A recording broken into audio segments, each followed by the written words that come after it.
You've heard of jet lag, that tired feeling after travel. So tired. Condé Nast Traveler has written dozens of articles about it. I've even written an article about it. I'm Paul Brady, and I'm the articles editor at Condé Nast Traveler. I want to compile a definitive guide on how to beat jet lag, so I'm going to call up as many experts as I can to answer my questions. Hello. Hello. Hey, how's it going? Is that Dean? Hello. Hi, it's Paul. So to start it off, what are some of the symptoms of jet lag? So jet lag really is sort of just feels like if you had a bad night's sleep and you wake up and you just feel groggy, feel really nauseous. Sometimes jet lag is I can barely keep my eyes open, but I have all the energy in the world.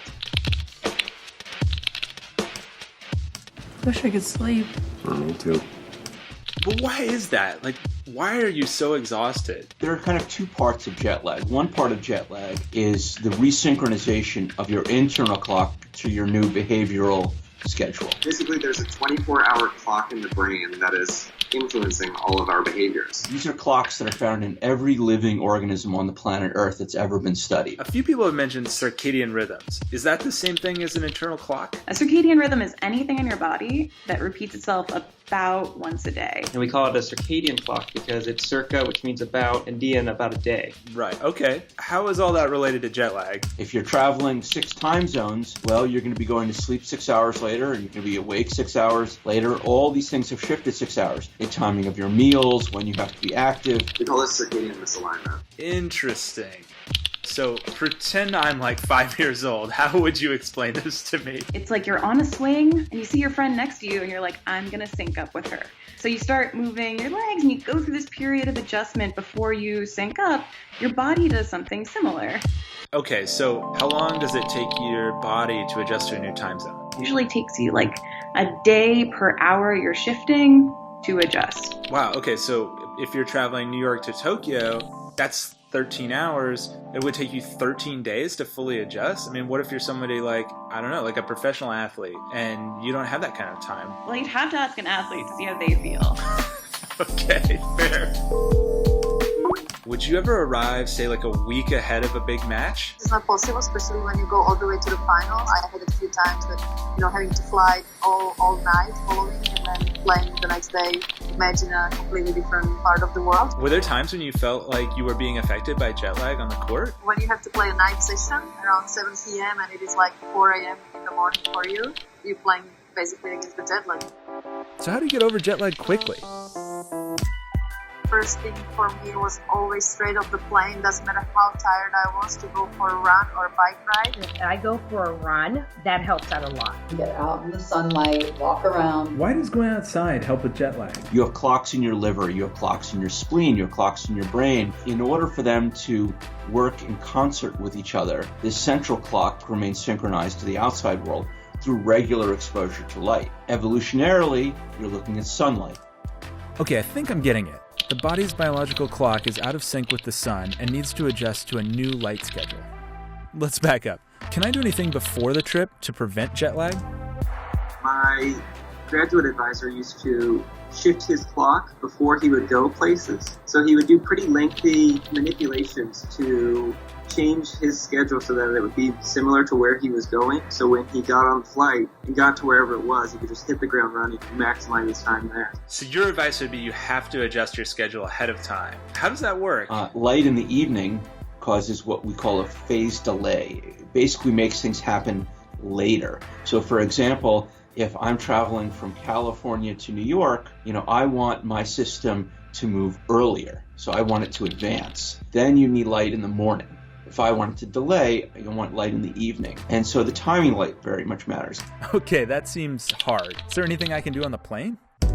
There are other aspects of jet lag that are very much fed into by the actual process of travel. Dehydration, you get on the plane, greasier meals, with lots of new best friends who may not share the same, spatial concerns that you do. I always travel with a silk pillowcase. They're hypoallergenic compression socks. Fully wash your face.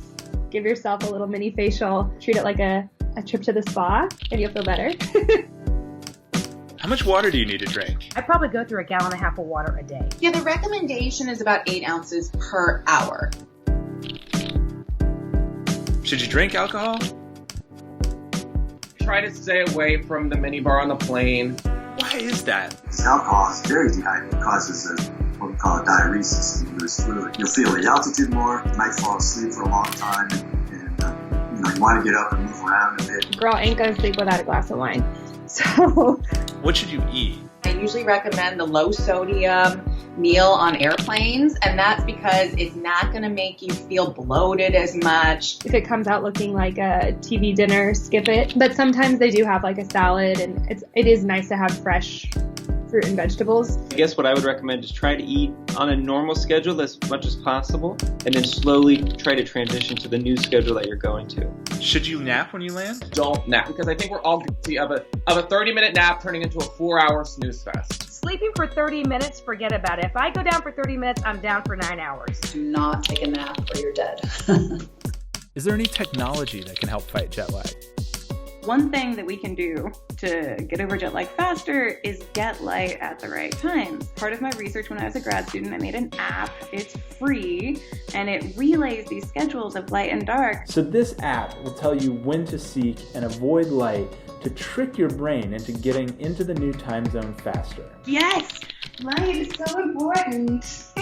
There are other devices where you wear goggles kind of on your face while you're awake, and it increases the amount of blue light, which is a stronger stimulation to the system, and it increases that during the day. Can you get jet lag without traveling? There's this idea called social jet lag, where an individual during the weekend will stay up later, or on a free day, stay up later than they would on a work day. So we do it, on a weekly basis almost. And so you don't have to travel somewhere to get the jet lag. The most dangerous day of the year to drive, or, the day you'll have the highest likelihood to die, is the Monday after the daylight savings where you spring forward. Well, that's troubling. Yeah. After all this, I still wanted to know, are there any benefits to jet lag?